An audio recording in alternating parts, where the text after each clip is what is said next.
تازہ ترین ویڈیو کے لیے چینل کو سبسکرائب کر کے بیل آئیکن اور نوٹیفکیشن پر کلک کریں تاکہ آپ کو ملے ہر اپڈیٹ سب سے پہلے۔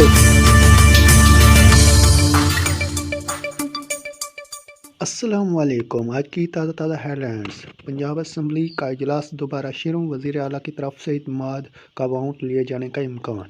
لاہور۔ پنجاب اسمبلی کا اجلاس دوبارہ شروع ہو گیا ہے۔ اسپیکر سلطان خان اجلاس کی صدارت کر رہے ہیں۔ وزیر اعلیٰ پنجاب کی جانب سے آج اعتماد کے ووٹ کا امکان ہے۔ حکومتی اتحاد اپنی نمبر گیم پوری کرنے کے لیے متحرک ہو چکا ہے اور غیر حاضر ارکان سے رابطہ شروع کر دیے گئے ہیں۔ دوسری جانب پاکستان تحریک انصاف کے سینئر نیب صدر فواد چودھری نے اپنے ایک ٹویٹ میں کہا ہے کہ اللہ کا شکر ہے کہ ہمارے پاس 187 ارکان ہیں۔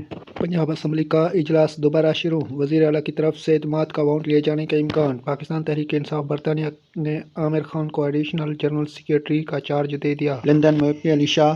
پاکستان تحریک انصاف برطانیہ نے پاکستان کی مرکزی قیادت سے مشاورت کے بعد اور پاکستانیوں میں نہایت ہمت تحریک اور عمران خان کے وژن کے مطابق کام کرنے والے عامر خان کو آرگنائزیشن کے عہدے کے ساتھ ساتھ ایڈیشنل جنرل سیکریٹری کا اضافی چارج بھی دے دیا ہے۔ عامر خان نے اپنے اس نئے عہدے کے انتخاب پر chairman P T I Imran Khan, صدر پاکستان تحریک انصاف برطانیہ عمران خلیل اور ساتھیوں کا شکر ادا کیا۔ یہ تھی آج کی بریکنگ نیوز۔ ندیم بلوچ کو اجازت دیں۔ اللہ حافظ۔